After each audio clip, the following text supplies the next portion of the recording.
get good. I am the gamer under development, and this is Endless Space 2 Awakening. We are playing as the Relic Hunting Lost, and patch 1.5.7 of the patch preview is up now, and let me show you guys. So we lost our last Relic slot here because it now requires 2 temples per slot, except for, weirdly enough, it's saying we only need 1 more to unlock this, and I don't think that we have that many temples? What the... I think it's sort of confused. Yes, I think it's very confused. However, the ones that we do have are generating 30% increases instead of 10% increases.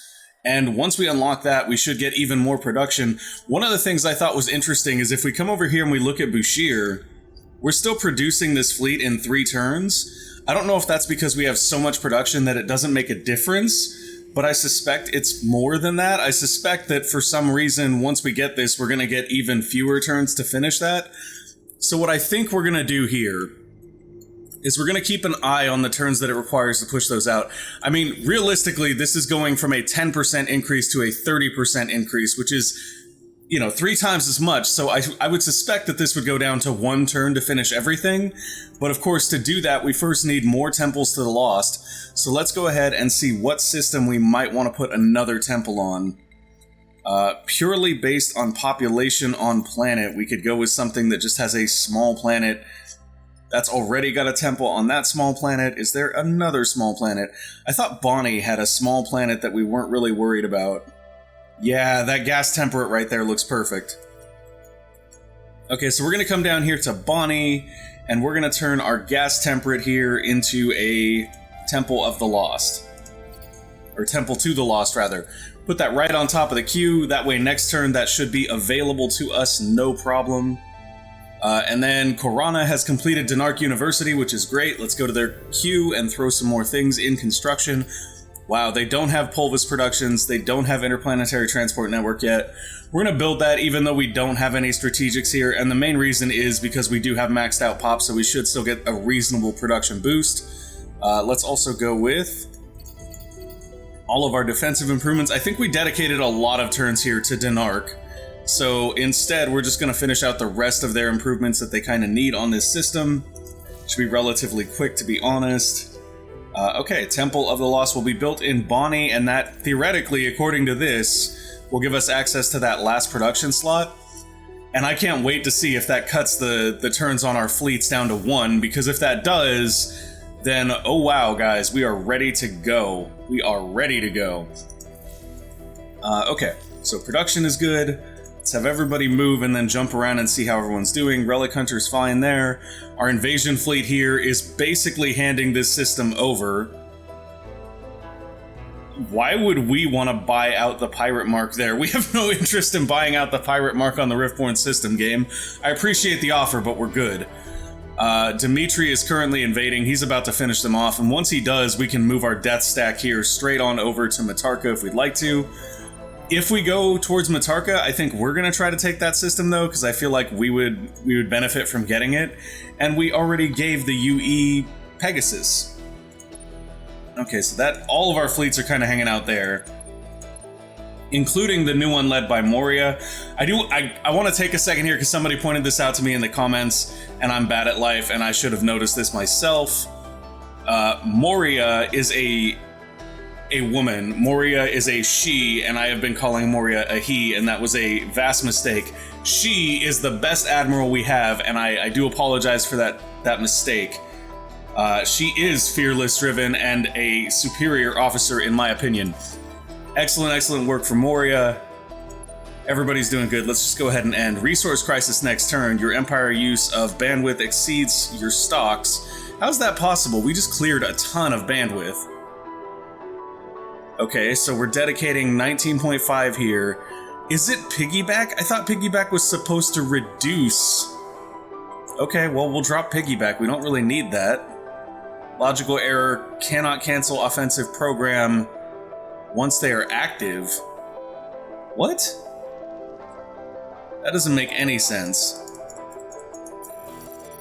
Why can we not cancel an offensive program once it's active? That's not, in my understanding, how that works. Okay, so I'm not sure what's going to happen with our bandwidth here.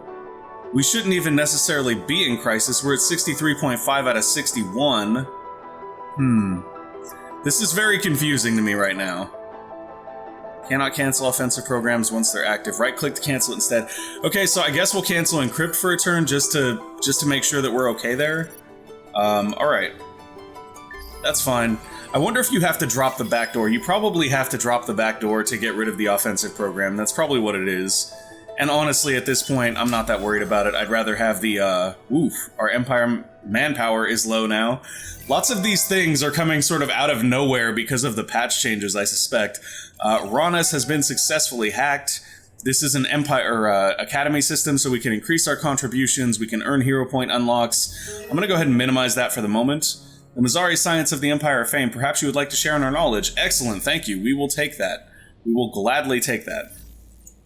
I'm gonna hop in here for a minute. Oh, look at that. The Riftborn have bought us out here. So that means that we are definitely going to take the increased contribution by 5% here. That should hopefully give us a little bit more. We'll have to check next turn, though, because it doesn't update until the turn after you do it. We're not going to use a basic diplomatic demand here. We'll wait for a better one. The science we were able to get when we really extorted the Cravers last time was excellent, so we're going to try to aim for that. Zermasala Pop here on Bonnie again. What does that put our Zermasala Pop at? How close are we to getting their first bonus? We're about halfway.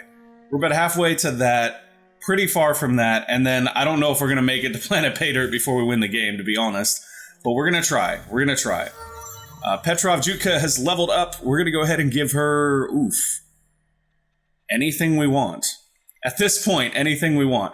I'm going to give her Transcendental Outlook. It'll reduce the cost of her being hired on a system by 10%, which is excellent. Go ahead and grab that. And then we should have our new temple built here in Bonnie now. We do, which means that we should be able to go in. Oh, and it already reassigned that relic. Awesome. I'll take it. If we go down to Bushir here, still taking 2 more turns to finish off these supports. So I don't know if the turn times on those just didn't update when the patch preview updated or what's up with that. But we'll see if it stays the same in the future, I suppose. It may also be that the 30% production didn't make that much of a difference, but I find that hard to believe. I wonder if it just hadn't updated the system production because we hadn't ended a turn with the new patch. That may be what we're experiencing, which makes sense. I mean, I'm fine with that, and I totally understand if that's what it is. So 2 medium assaults here and a medium support successfully constructed. What else would we like to construct here? We're gonna wait on using antimatter here for the reanimator because we'd rather build well-being foundations everywhere, and that is gonna require antimatter, which we're burning through at a relatively quick rate. Ooh, same with these microwave pipes, and those are actually really strong. So we're just going to wait for a little bit, let those build up. We may actually look into finding a way to increase the amount of the antimatter we're generating right now. Do we have any systems that are generating antimatter that we haven't already boosted? No, we pretty much boosted that system. Does Bonnie actually have, like, sludge centers on there? It does not. Okay, so that's a thing. We can build slag and sludge centers here to increase the amount of antimatter we're generating every turn, which is a good idea. Okay, so that should be good.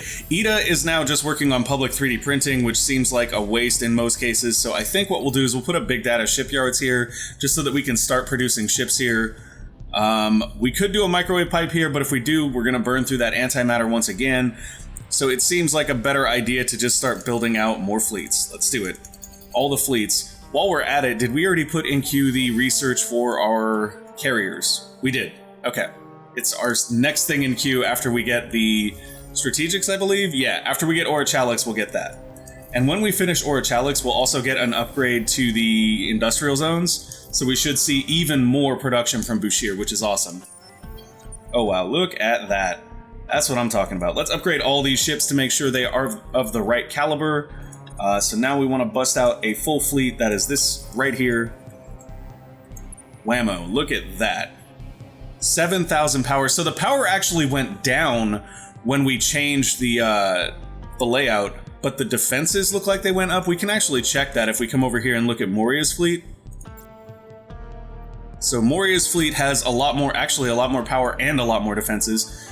But Moria is actually running the tier 2 version, so it's probably because Moria is a sign that we're seeing that difference.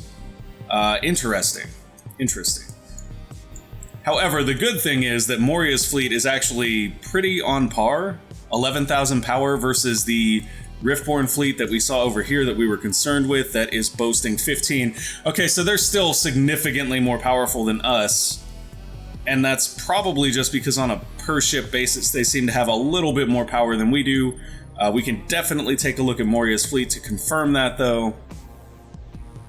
Yeah, they definitely have higher defenses than us. That may once again just be because they've unlocked another tier, because there are new defensive modules at each tier. I'm guessing that's what the difference is. They've unlocked a new tier, and they're probably using these basic unstable slugs instead of regular unstable slugs, or potentially these hell lasers. I mean, they could have gone for this other research, but I highly suspect that it's just that they're in that next tier. And we should be there relatively soon as well.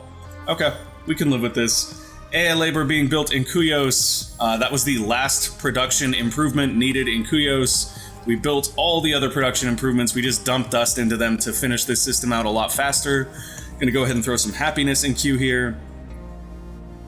And luxury lotteries will actually kick off because we do have a luxury resource here. Probably gonna do our level 2 modernization. Might make that a priority over AI labor here as well, just because we can get that out in one turn and it'll drastically increase the amount of influence. However, now that I think about it, we should probably just get all the planets.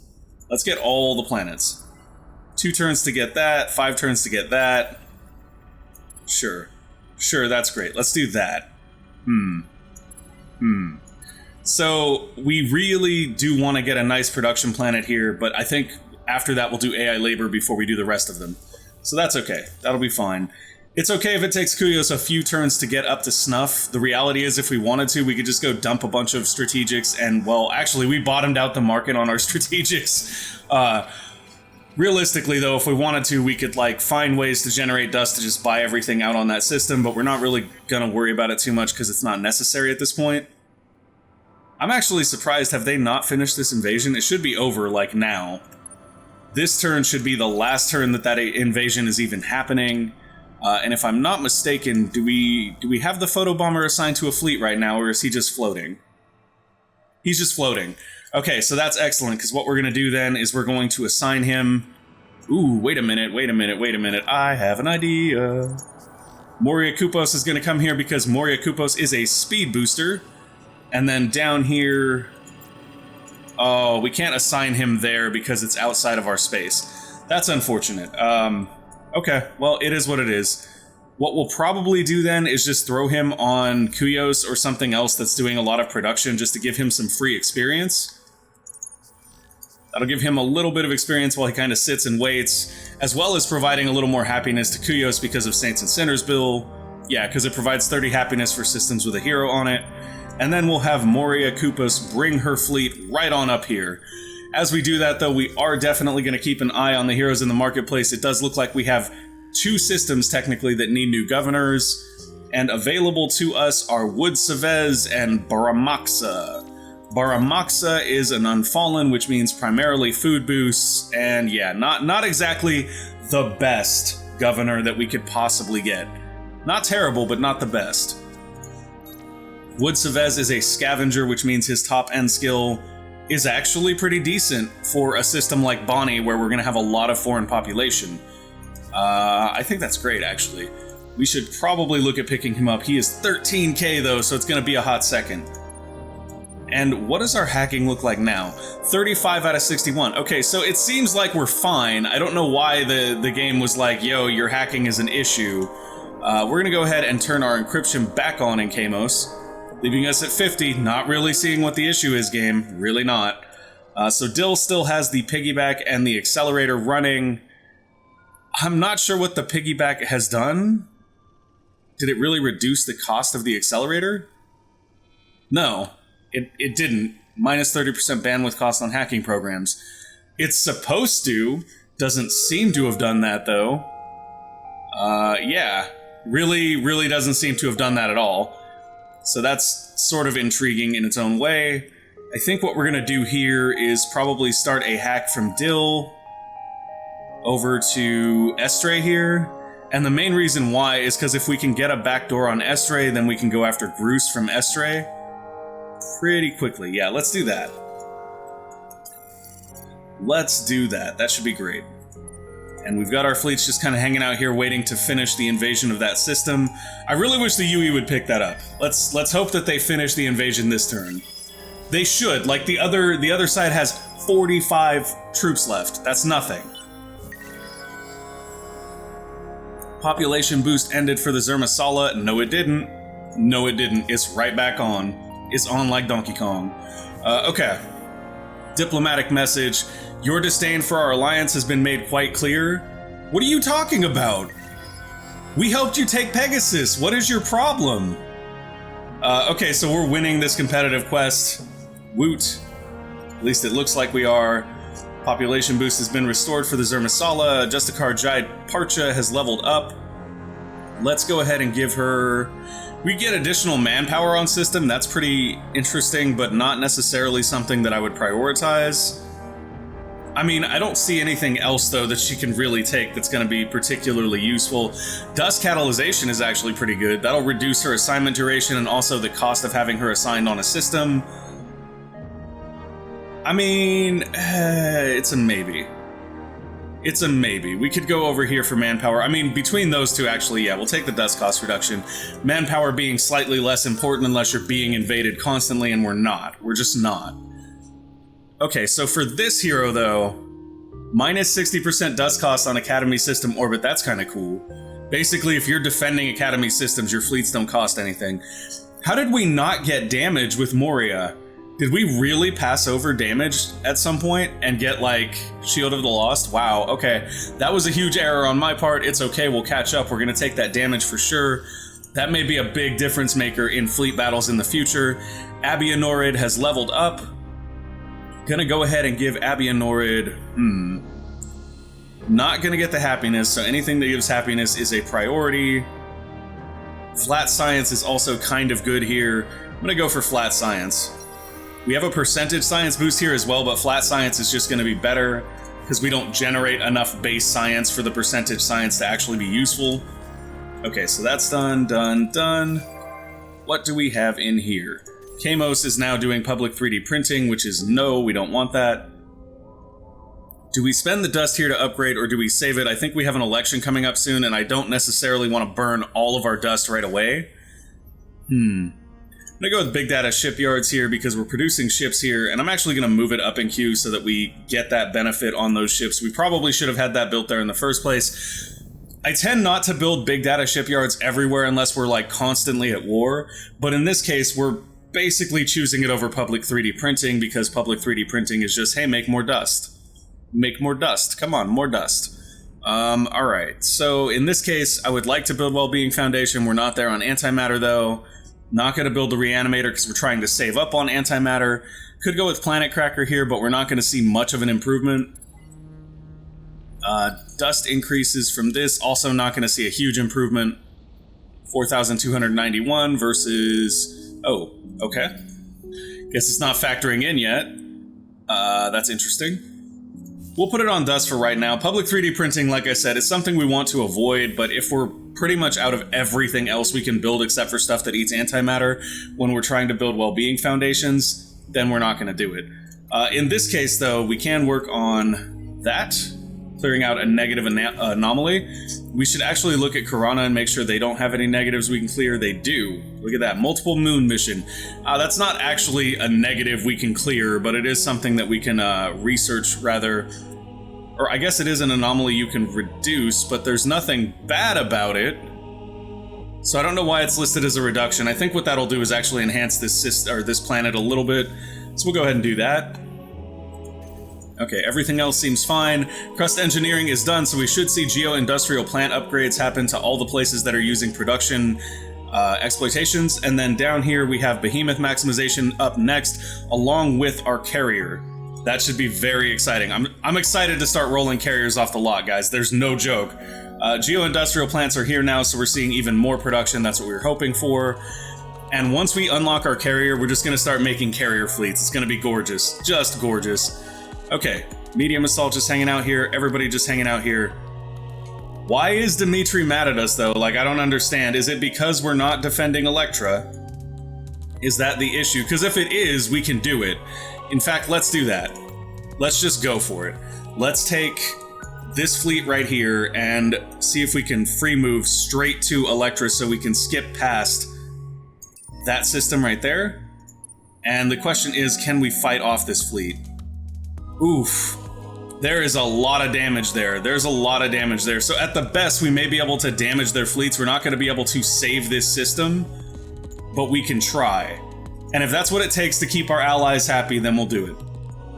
We'll take the risk. Worst case scenario, we actually end up like losing that hero, and if we do, we'll just heal them with dust. It's really not that big. Economically, we're so strong that it doesn't really matter that much.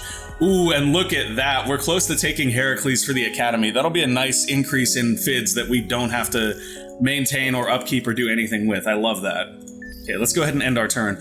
I guess I should have been paying more attention to those alliance pings because the UE is not happy with us for not helping. Which I don't get, because we're still helping with the attack ping, we're just not helping with the defense ping. Hostile trace detected, your hacking op was discovered, and a trace program has begun.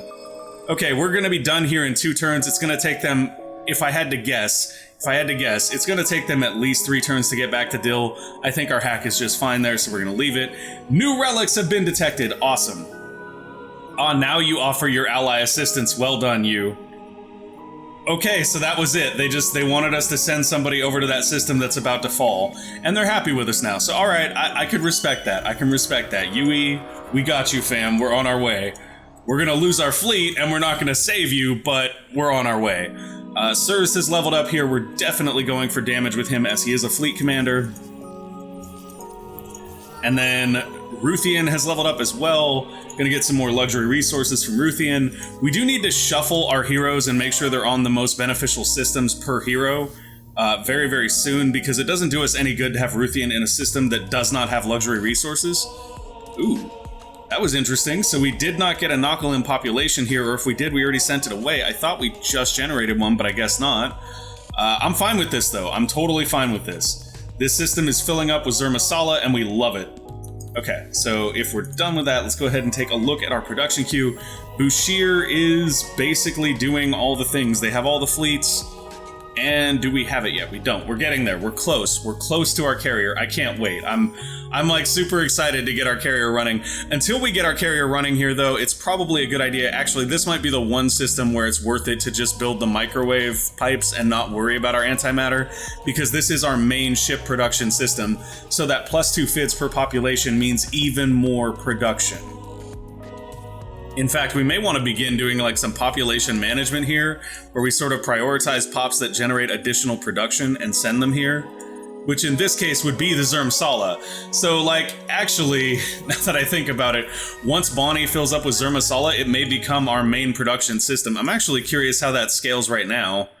It's still way, way down there. Bouchier is way over them. That's okay though. Bouchier will eventually, Bonnie will eventually fill up with Zermasala, and then maybe we'll just ship them all over here. I think we are going to build the microwave pipes here. I know it's a hit on our antimatter, but it'll mean that we can produce carriers much faster there. Hath is done with everything except for public 3D printing, including all of their anomaly removals, so that's great. We don't have the ability to colonize Arctics yet, which is kind of annoying because we do have that system or that planet just sitting there. So I think what we're going to do is find that tech. That's ice, that's Arctic. We will throw that in queue. It'll probably end up like way in the back, unless we can do it in one turn. We can do it in one turn. We'll just do it in one turn there, and that'll give us the ability to build to colonize that planet on Hath. Is this an Arctic here as well on Bonnie? It's an ice. Okay, so while we're at it, I wonder if we can get the ice and the Arctic in one turn. Do we have enough science for that? We do not. It would take 2 turns and push our carriers out even further, so maybe we'll get those after carriers. Thinking about it that way, we'll get them after carriers. I just want carriers, honestly. I'm excited to see our carriers go at it. Okay, we're going to do access engineering here to help us get rid of shattered crust. That should be a useful improvement. And then after that, we don't really have any strategics to increase the yield on with the miners union or the expanded mines, so we're not going to build that. Potentially the only thing left is public 3D printing, which we don't like doing, but it's more dust. We'll take it. Okay, looking over here, that basically handles all of our systems. Yeah. We should be fine here. And jumping over to just check in on our fleets. Everything's going good. They got Pegasus! Hey, we did it! We helped them invade Pegasus. That was perfect. Now the attack mark is on their capital, which, by the way, currently has a relic in it. Ooh! Actually, do we have relics on any of our systems? We do. So now there's supposed to be... There it is, relic collection. We'll put that in front of public 3D printing here on Karana. Do any of our other systems have relics that we can grab in them? They do not, but our relic hunters are ready to do some more work. So you're gonna go over here, just like that. Just go free move there, we got you.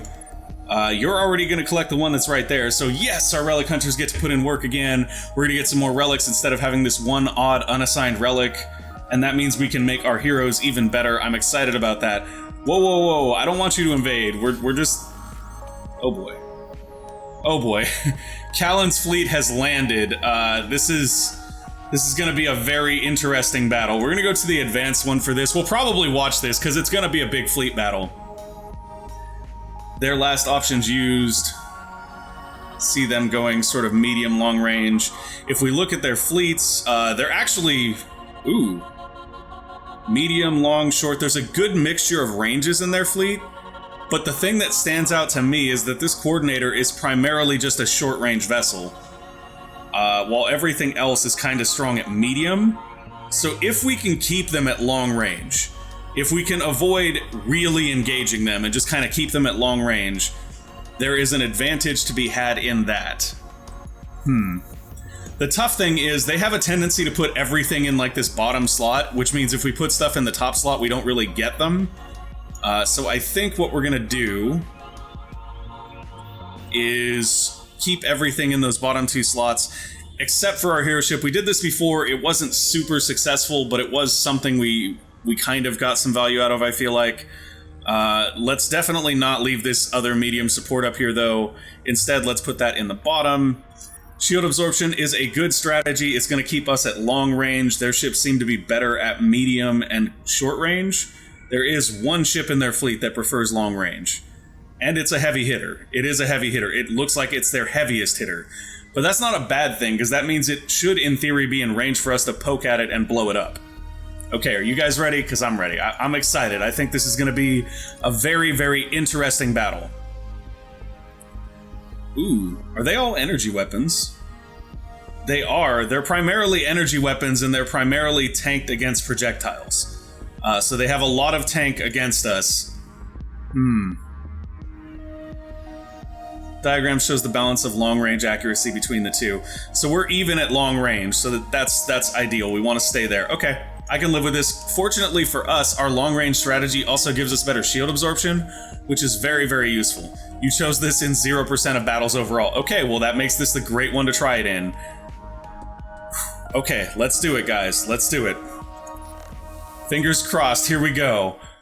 We may actually use the tactical camera for this one. I know we've been shutting off the UI and just sort of enjoying the beauty of the fleet battles, but I really want to see the tactical camera for this one so we can better understand what's going on. There we go, this is our overview cam right here. So this is our top fleet, which should just be our hero, and then down here we've got our other fleets, which are support vessels and stuff. Yeah, why is it showing... Oh, that's them. That's them. This is us. This is us right here. Ooh, so our hero's actually in a position where he may take some damage here, because it looks like they do have a fleet kind of curving out with him. They do. So hero's on his own. But the good news about that is that that's one of their ships that's sort of off on his own, not really in the damage arc of our other fleets. And if our hero dies, he just revives anyway, so it's not that big of a deal. However, we will lose the morale bonus if he does die. So far, we're pretty even with them, though. We're actually taking out as many of their ships as we're losing. Okay. I'm actually happy with how this is coming out. We have the advantage right now. Oh, we just popped another one of their ships. We actually have a significant advantage right now. Oh my gosh, we're actually winning this fight. The only wing that did really well on their part was that top wing. The rest of their wings are kind of being decimated here. And now that our middle wing is done with its wing, it's able to focus in on that top wing. And you can see the damage just raining in there from our missiles. Because of this long range, we have a huge advantage here. Oh, look at that, just peeling off the health. Just peeling off the health. They have literally one ship and their hero left. That's it. There's nothing else going on for them. I can't believe this, but we actually won this battle, in my opinion, in a big way. I'm very happy with this outcome. So last time I picked the wrong strategy or something, because this is more what I expected us to have. Being able to leverage that range with the swarm missiles and the regular missiles means that we're able to rain down a lot of damage from a lot farther of a distance, and you can see it here. We're probably going to pop that ship right now. Come on, last volley, baby, you got this. Come on. Come on. Finish it. Oh, finish it. This is it, guys. Last volley, he gonna explode. He gonna explode. How about that hero, though? Did we get the hero, too? Did we get the hero? Oh, we got their whole fleet. That's what I'm talking about, okay? So numbers don't mean everything. Sometimes good strategy helps, too. Making sure that we stayed at long range, use those swarm missiles to clear up their flak was ideal here, and we actually won this battle that I thought we were gonna lose. Not only did we win, we wiped out the enemy fleet. We absolutely wiped them out. And if I was the UE, I would be like, thank you right now, because that's really what happened, was thank you. That's not even the system. This is the system. Problem is, they do have another fleet sitting here. Wait a minute, didn't we just... Isn't this the fleet we just wiped out? Okay, I'm very confused now. I'm not sure what's going on. I thought that was the fleet that we just wiped out. Oh, we can repair this fleet if we want to for 4,600 dust right now. And I don't think that's a bad idea, but I think it's honestly more ideal for us to send some backup. The question is, how quickly will it get there if we send it? Actually, can we reassign Callan to this? We can, because he has the proper skills for it, which is awesome. So this fleet is probably going to get whelped here. Unfortunately, though, that'll have to happen next time because we are out of time. But yes! Victory, guys! Victory! I told you it'd be okay. I told you it'd be fine. We doing it. Thank you guys for watching. I hope you enjoyed the show. If you did, make sure to go ahead and give us a like or subscribe to the channel, and we will see you next time. Bye!